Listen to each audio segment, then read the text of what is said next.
सब आ गए, ठीक है जो भी है। हाँ चलो, बेसिकली स्टार्ट करने से पहले आज हम लोग जो पढ़ेंगे उससे पहले कुछ एक डाउट्स आए हुए हैं मेरे पास, जैसे कि ये वाला एक आया है। On a frictionless surface a block of mass capital M moving at a speed v collides elastically with another block of mass capital M which is initially at rest. After the collision, the first block moves at an angle theta to the initial direction and so. ठीक है, तो यहाँ पे हम कैसे बनाएंगे? देखो यहाँ पे बोला ही इलास्टिकली है, ये इलास्टिकली है तो मुझे पता है काइनेटिक एनर्जी तो कंजर्व हो जाएगी। तो इनिशियल काइनेटिक एनर्जी यानी कि half M U one square plus half M U two square is equal to half M V one square plus half M V two square कर देंगे। अब यहाँ पे क्या पूछा है? After the collision the first block moves at angle theta to the initial direction and has a speed of v by 3। ठीक है, मतलब v1 की वैल्यू दी है v by 3, u1 की वैल्यू दी गई है v, है ना, and another block of same mass at rest यानी कि u2 दिया गया है 0 और v2 फाइंड करने को बोला है। तो m तो देखो भैया सब जगह सेम रहेगा, तो ले देके उसको काट देंगे हम लोग, हाफ भी कॉमन लेके कट जाएगा, तो हमारा आएगा v1 square plus 0 equals to v square upon 9 plus v2 square. तो यहाँ पे हमारा आ जाएगा v square minus V square by 9 equals to v2 square, यानी कि हमारे यहाँ पे आएगा 8v square by 9 equals to v2 square. Square हटेगा तो रूट आ जाएगा, यहाँ पे रूट आएगा तो मतलब 2 root 2 upon 3v is the answer. ठीक है, तो ये वाला देख लेते हैं। दूसरा क्वेश्चन हमारे स्क्रीन के सामने आया हुआ है, कहाँ गया यार? A particle of mass m is driven by a machine that delivers a constant power k watts. If the particle starts from rest, the force on the particle at time t is क्या होगा? तो देखो भैया ये question थोड़ा typical चटपटा अटपटा सा है। इसमें क्या करना है देखो, starts from rest, the force on the particle, force मतलब फिर से F is directly proportional to A, आप A की कहानी निकाल दो, you will get the answer. अब A कहां से निकालेंगे सर? ए निकालेंगे, पार्टिकल का delivers a constant power, power equals to work done by time. बोला हाँ सर, ये हो जाएगा हाँ sir. Work done is equals to change in kinetic energy, half M V F square minus half M V I square. आपने बोला ठीक है, कोई दिक्कत वाली बात नहीं है। अगर ये चीज क्लियर है तो हम उसको ऐसे लिख लेते हैं कि हमारा इनिशियली एट रेस्ट पे है, क्योंकि रेस्ट पे बोला है, तो वी एफ वी यहाँ पे हमारा हो जाएगा P T equals to half M V square. ठीक है, हाफ एम वी स्क्वायर, यहाँ से वी की वैल्यू निकाल रहा हूँ दोस्तों, वी की वैल्यू निकल जाएगी तो हाफ नहीं आएगा, यहाँ पे आएगा हमारा 2pt अपॉन एम, और वी स्क्वायर मतलब यहाँ पे आ जाएगा टू द पावर हाफ। अब ये वाला अगर हमें मिल गया तो हम क्या करेंगे, वेलोसिटी से एक्सेलरेशन जाने के लिए डीवी बाई डी टी करना होगा दोस्तों। तो डीवी बाई डी टी करने के लिए हम क्या करेंगे, v इक्वल्स टू, मैं इसको ऐसे लिख सकता हूँ ना, 2p upon m t to the power half.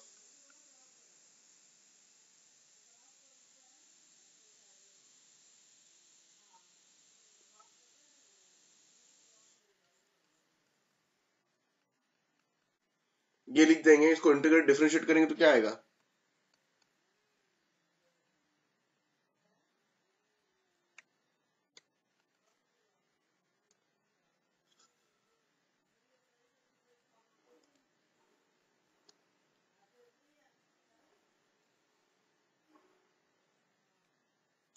तो एक्सेलरेशन जो मेरा आया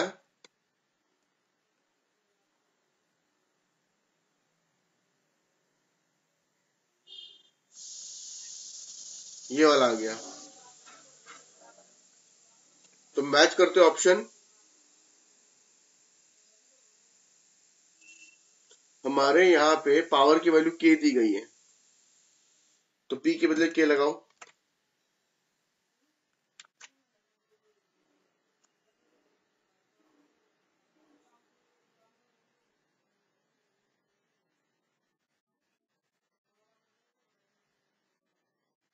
टू के एम है क्या यहाँ पे, कहीं पे 2km, क्या m मैंने उल्टा लिख दिया है क्या? द फोर्स, अच्छा चलो ठीक है, समझ गया मैं यहाँ पे क्या करूंगा, अब 2km इंटू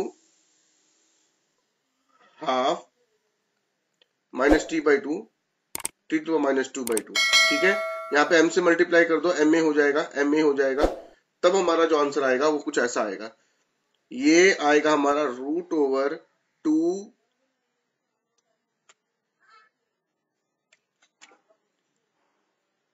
के m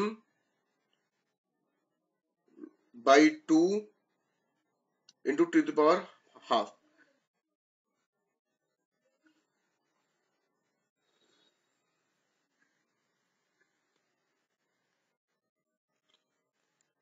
यहाँ ए तक तो क्लियर है, आई होप ए तक तो कोई डाउट नहीं होगा। ए की जो वैल्यू आई है वहां तक तो कोई डाउट नहीं होगा।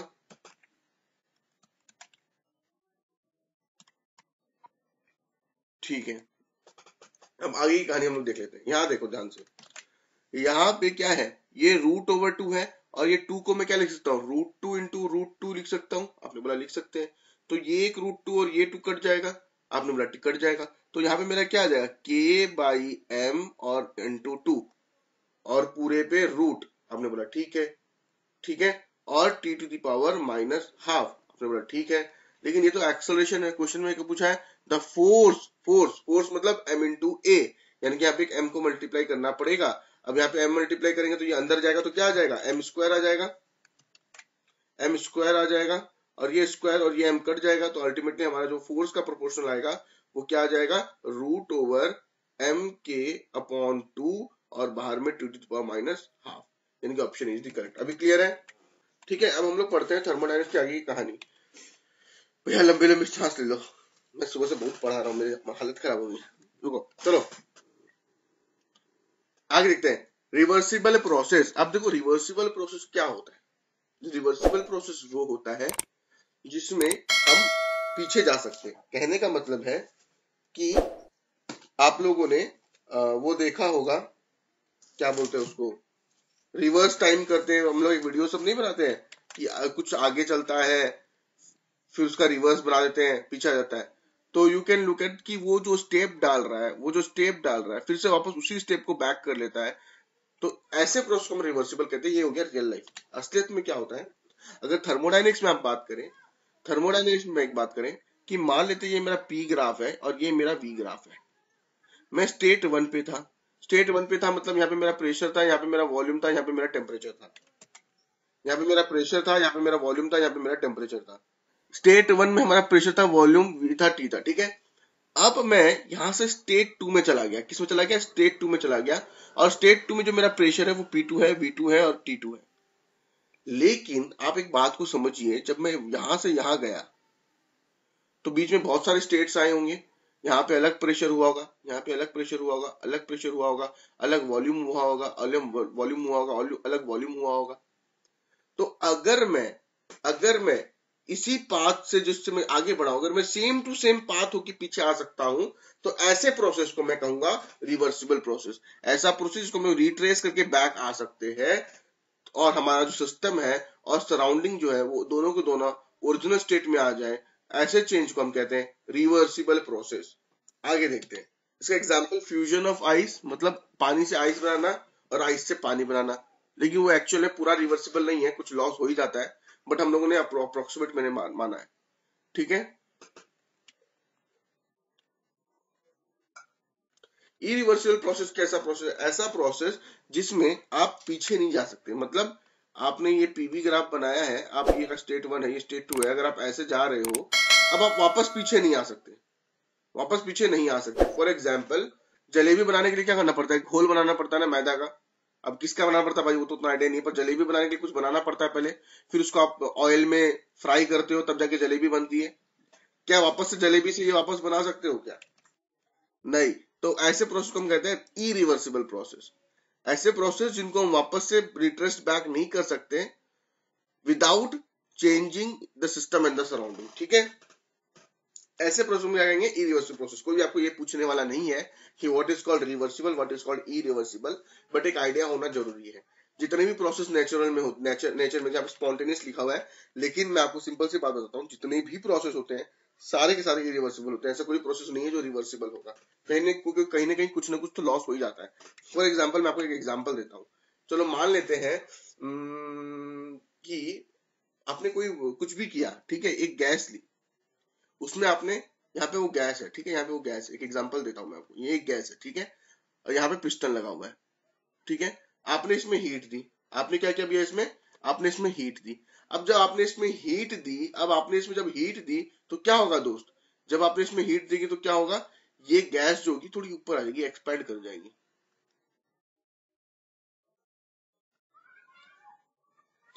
ठीक है, ये थोड़ी सी एक्सपैंड कर गई। अब मुझे अगर वापस से इसे इनिशियल स्टेट में लाना है, वापस से इसे इनिशियल स्टेट में लाना है, तो मैं क्या करूंगा, इससे हीट निकालूंगा। इससे हीट मान लेते मैंने इसको 100 जूल ऑफ हीट दी, तो जाके मुझे ये मिला।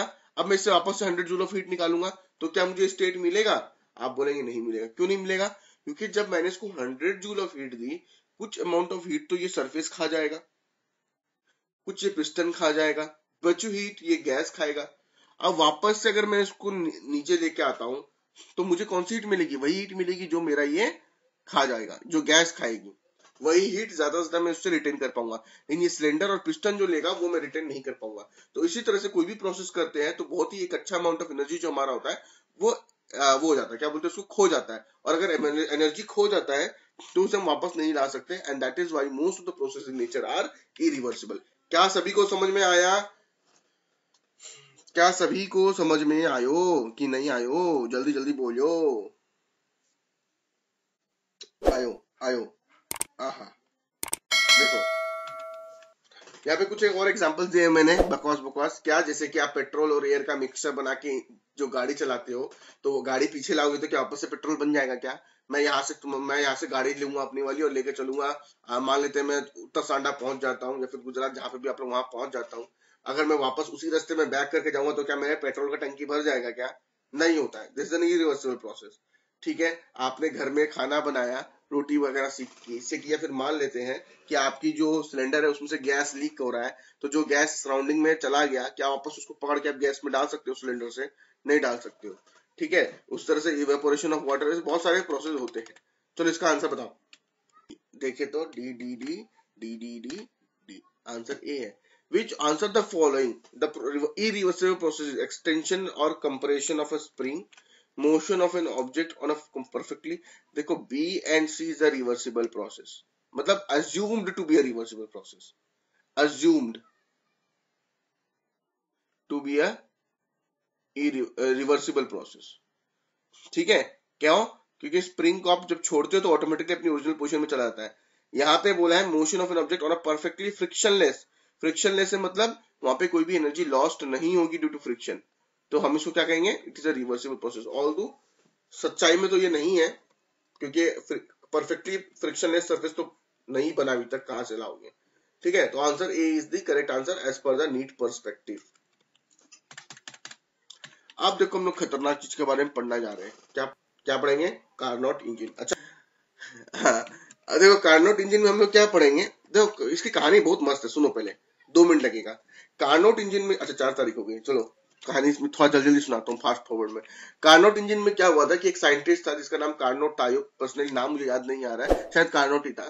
तो उसने क्या बोला कि मैं एक ऐसा इंजन बनाऊंगा जो 100% एफिशिएंट होगा, 100% एफिशिएंट होगा। वो राहुल गांधी वाली बात सुने हो ना कि आलू उगाओगे सोना निकलेगा, सेम उसने भी कुछ ऐसी बात बोल दी, जितना तेल डालोगे उतनी ही माइलेज मिलेगी। ठीक है, तो कार्नोट ने क्या बोला कि हम ऐसा बनाएंगे इसकी एफिशिएंसी 100 रहेगी, मतलब जितना इनपुट डालोगे उतना का उतना आउटपुट मिल जाएगा। लेकिन रियलिटी में ऐसा कोई चीज पॉसिबल नहीं है। अब आप सोचोगे ऐसा क्यों पॉसिबल नहीं है, अरे भाई फ्रिक्शन है, फिर तुम्हारी एनर्जी एक जगह से दूसरी जगह जाती है तो कुछ ना कुछ तो सराउंडिंग में लॉस्ट हो जाएगी। इससे बहुत सारी कहानी है जिसके से आपकी कुछ एनर्जी लूज हो जाती है, लॉस्ट हो जाती है। तो उसके वजह से जो लॉस हो गया, अब मान लो मैंने 100 जूल ऑफ हीट दिया, 100 जूल ऑफ हीट दिया किसी भी चीज को, ले भैया जा ऐस कर काम कर इससे, तो वर्क डन तो करेगा बेचारा, लेकिन ये कुछ एनर्जी यहाँ पहुंचने से पहले ही लॉस हो गई होगी ड्यू टू फ्रिक्शन वगैरह वगैरह। तो इसको कितना वर्क मिला, इसको मान लेते 40 जूल मिला, बाकी 40 जूल जो हो गई लॉस्ट हो गई। तो तुम कितनी भी मेहनत कर लो, तुम इसी एनर्जी को यूटिलाइज कर करके मतलब वर्क डन निकाल सकते हो। ये जो लॉस हो गई हवा में फ्रिक्शन की वजह से, इसको तो तुम यूटिलाइज नहीं कर सकते हो, तो how can it be 100% efficient.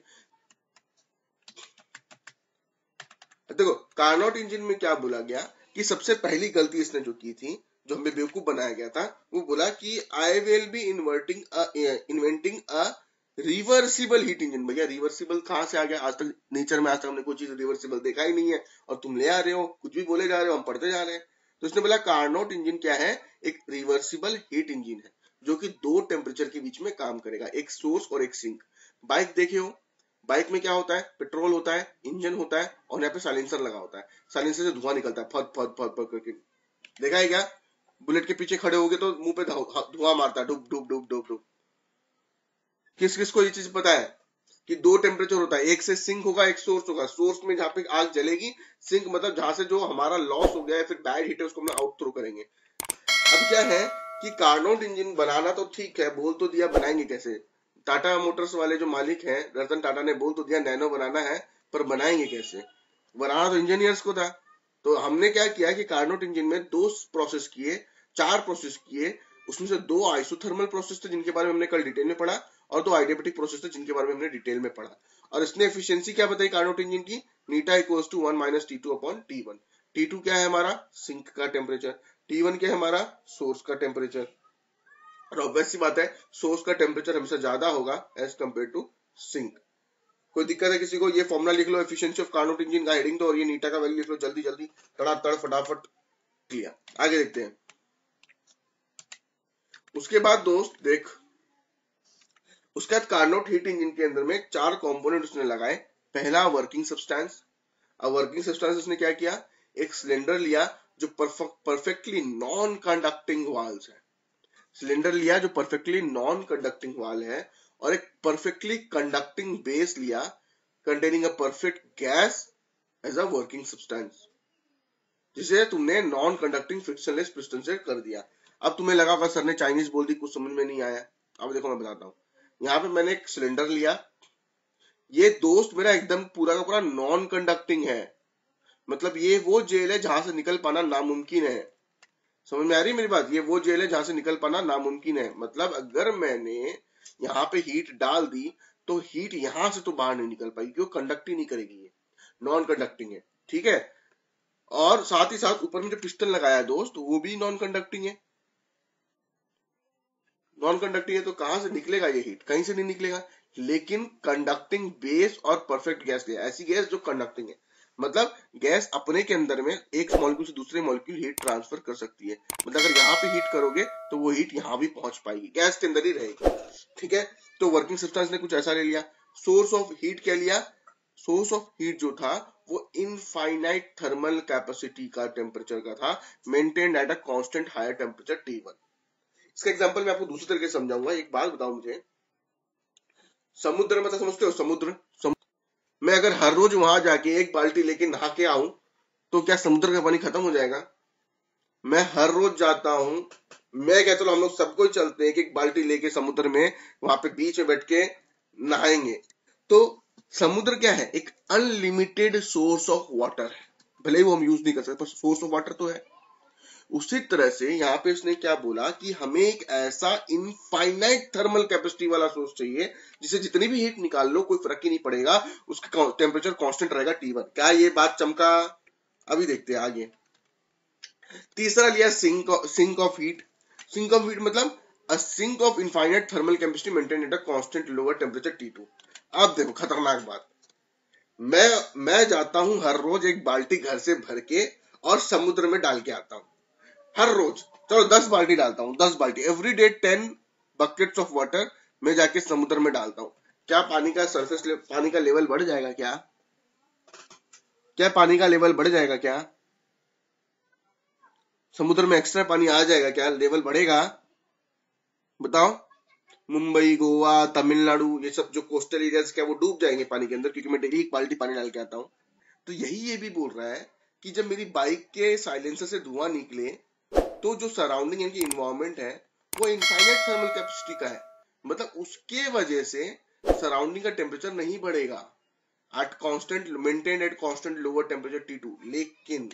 लेकिन सोर्स का टेम्परेचर ज्यादा होगा और सिंक का टेम्परेचर कम होगा। ये अगर सिंक है, ये अगर सोर्स है, तो सोर्स का टेम्परेचर का T1 है, सिंक का T2 है, तो दोनों ही कांस्टेंट रहेंगे, लेकिन T1 is always greater than T2, ठीक है।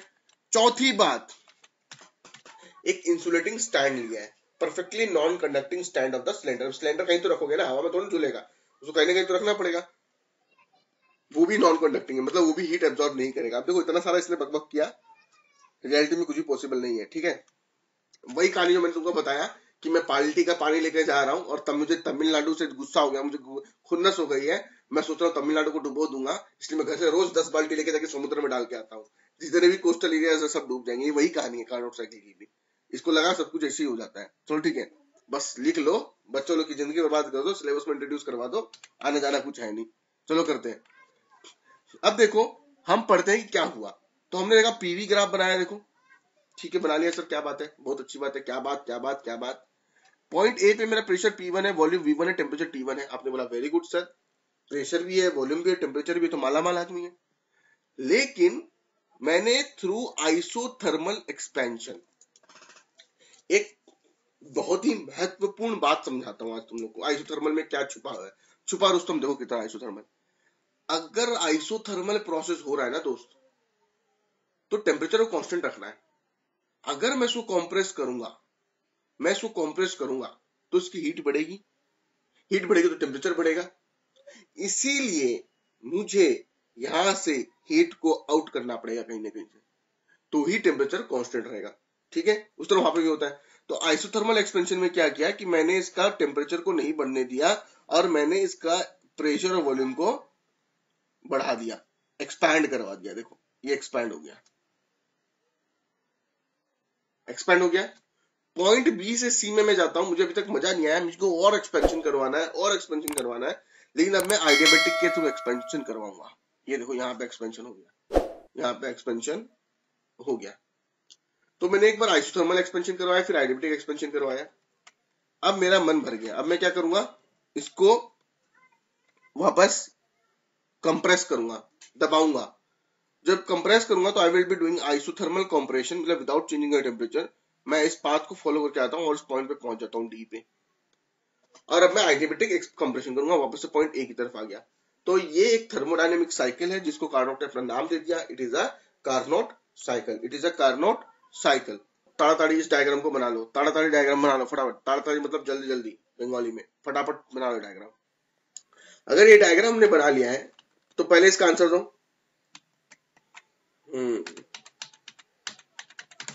Answer please.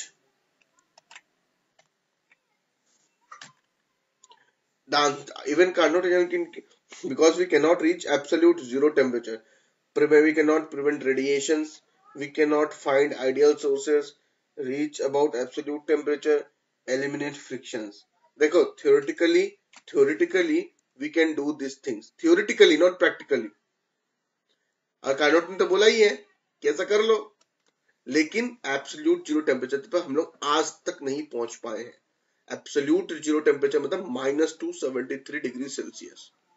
यहां जब पहुंचोगे तो खुद भी नहीं रहोगे। ठीक है, मतलब यही कहानी है, इसलिए इसका आंसर सी है। आपको लगेगा कि एबीसीडी सारे के सारे आंसर्स है, but C is the more appropriate one. It's all about selecting the more ये पूरी की पूरी कहानी है इफ यू सेलेक्ट कि आप कितना अप्रोप्रिएट ऑप्शन सेलेक्ट करते हो।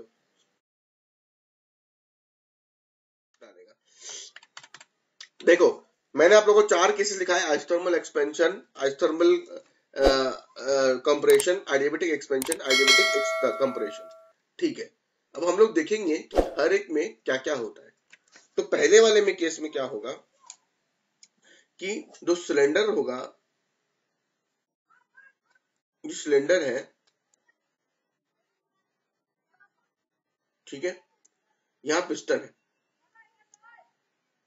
आपके यहाँ पे गैस है। आपने क्या किया, दिस आइडियल गैस उसको एक्सपैंड करना के लिए अलाउ किया गया, पर टेम्परेचर T1 कांस्टेंट होना चाहिए। तो जब ये एक्सपैंड होगा तो हीट टेम्परेचर गिर जाएगा, टेम्परेचर गिर जाएगा, टेम्परेचर क्या हो जाएगा, गिर जाएगा। तो उस केस में हम क्या करेंगे, इसको थोड़ा सा हीट बाहर से लाके दे देंगे from the source, so that it is मतलब कांस्टेंट टेम्परेचर इज मेंटेन्ड। फिर हमने क्या किया, आइसोथर्मल एक्सपेंशन के दौरान आपने कुछ वर्क डन किया होगा। आपने बोला बिल्कुल किया है सर, मैंने बहुत मेहनत की है। तो वो जो मेहनत है वो इस फॉर्मूला में दिखाई देगी। क्या ये फॉर्मूला हमने देखा है? हाँ। तो आपको क्या करना है, आपने लिखना है isothermal expansion curve A B और ये फॉर्मूला लिख डालो। ठीक है, शॉर्ट रिवीजन नोट्स रखो। ठीक है, उसके बाद देखो कहानी आइडियाबैटिक एक्सपेंशन। आइडियाबैटिक एक्सपेंशन क्या है हमारा, बी से सी तक। तो अब एक बात समझो, यहां पे क्या है, गैस जो है एक्सटर्नल वर्क करती है at the expense of internal energy. Adiabatic मतलब there is no transfer of heat. अगर हीट ही नहीं मिला तो वर्क डन कहां से किया भाई, वर्क डन अपनी इंटरनल एनर्जी से ही करना पड़ा, खर्चा करना पड़ा उसको कुछ। और हमने ये फॉर्मूला देखा है, please write down again the same thing. आप वही सेम चीज लिखिए, फॉर बीसी आइडियाबैटिक प्रोसेस, ये line very important, and then copy this one fast, धमाधम। चलो आगे देखते हैं।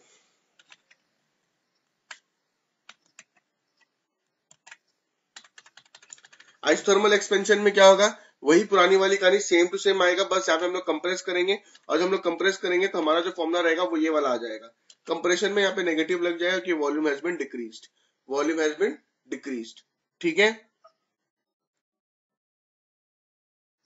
तो ये वाला फॉर्मूला लिख लो, फॉर G2A, फॉर G2A ये फॉर्मूला लिख लो। और ये भी लिखना, ये भी लिखना, work done on the gas rejected, heat rejected to the sink. चलो आगे देखते हैं। अब हम लोग आगे देख लेते हैं आइडियाबैटिक कंप्रेशन। आइडियाबैटिक कंप्रेशन में क्या होगा, वो अपनी इनिशियल स्टेज में आ जाएगी जो भी गैस वगैरह होगी, और वर्क डन जो होगा वो ये वाला हो जाएगा इस केस में। सो टोटल वर्क डन क्या हो जाएगा, अब ये बात समझो, W4 भी आपने निकाल लिया। अब समझो कि पूरा work done by the engine complete cycle is given by W1, W2, W3, W4 हो गया, ठीक है। W1, W2, ठीक है, W3 एंड W4। तो हमने ये वाला देखा, ठीक है। अब हमें पता है W2 और W4 तो सेम है, W2 एंड W4 तो सेम है। देखो W4 और W2 सेम था, तो उसको काट देते हैं, हटाओ, गोली मारो, उसको जरूरत नहीं है। लेकिन W जो रहेगा वो किसके बराबर रहेगा, टोटल जो वर्क डन आपको मिल रहा है वो कहां पे मिल रहा है, सिर्फ आइसोथर्मल वाले केस में ही मिल रहा है, क्योंकि आइडियाबैटिक वाला कैंसिल आउट हो जाता है। तो W1 माइनस W3। देख लो कोई दिक्कत है किसी को, फटाफट इसका स्क्रीनशॉट ले लो, कॉपी मत करो, स्क्रीनशॉट ले लो। अब एफिशिएंसी ऑफ कार्नोट साइकिल में क्या दिया हुआ है, एफिशिएंसी तो मैंने आपको पहले बताया था कि कितना इनपुट डाल रहे हैं उसके बदले कितना आउटपुट मिल रहा है। तो एफिशिएंसी में हम कितना इनपुट डाल रहे हैं, यानी कि Q1 इनपुट डाल रहे हैं, वर्क डन कितना करेंगे, W करेंगे, तो हमारा जिंदगी का मजा आ जाएगा कि आया नीटा इक्वल्स W बाई Q1, ठीक है। तो यहाँ पे W कितना मिला था दोस्तों में, W1 माइनस W3, और Q1 कितना होगा, W1 के बराबर ही होगा। अब देखो मैं इसको एक सिस्टमेटिक साइकिल में आपको बना के दिखाता हूँ। देखो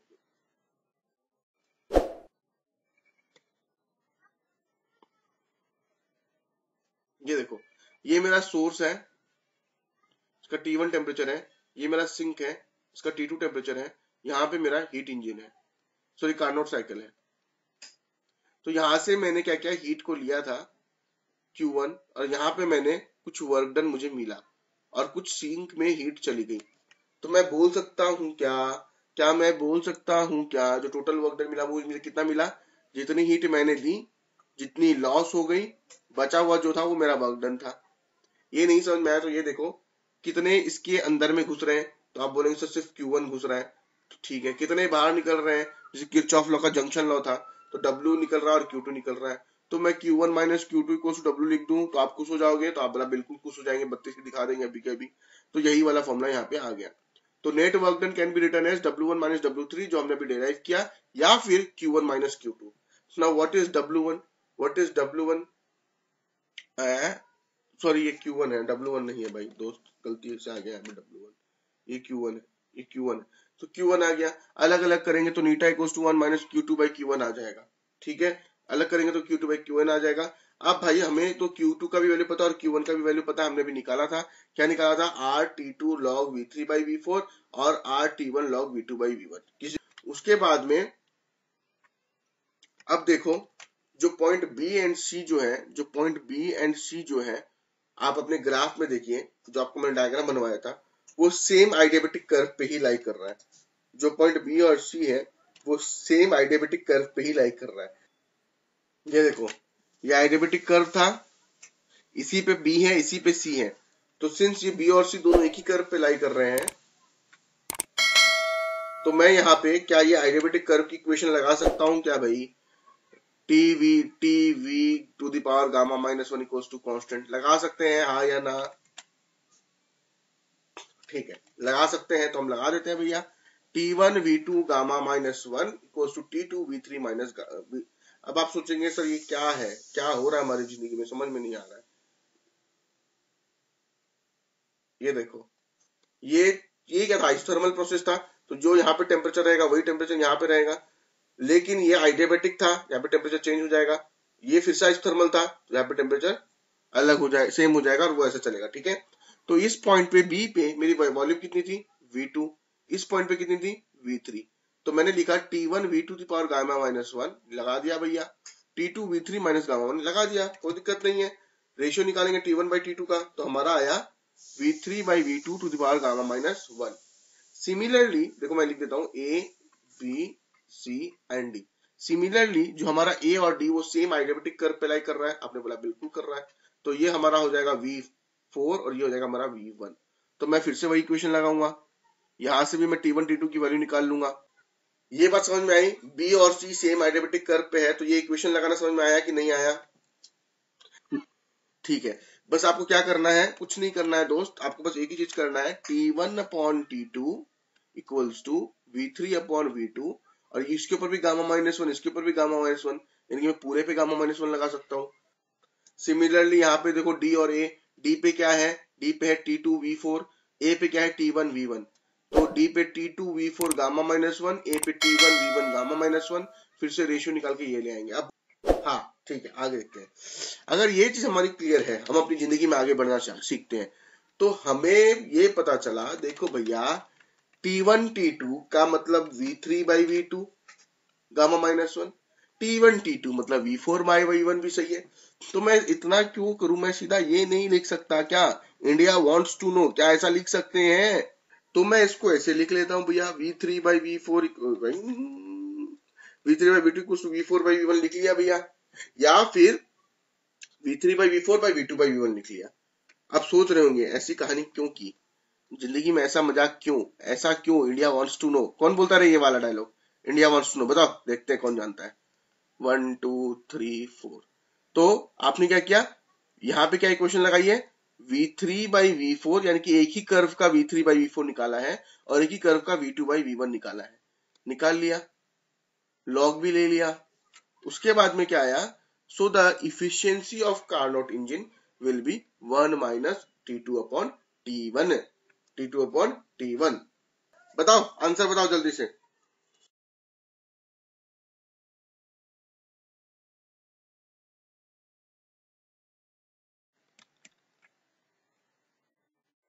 Answer will be A. In Carnot heat engine, the temperature of the working substance at the end of the cycle is equal to that of the beginning. Obviously बात है, क्योंकि हम घूम फिर के पॉइंट A पे ही आ जाते हैं, A से B में गया, यहाँ पे T1 टेम्परेचर था, यहाँ पे भी T1 था, फिर यहाँ पे आए T2 था, यहाँ पे भी T2 था, फिर घूम फिर के वापस यहाँ पे आते हैं, T1 इनिशियल के बराबर हो जाता है।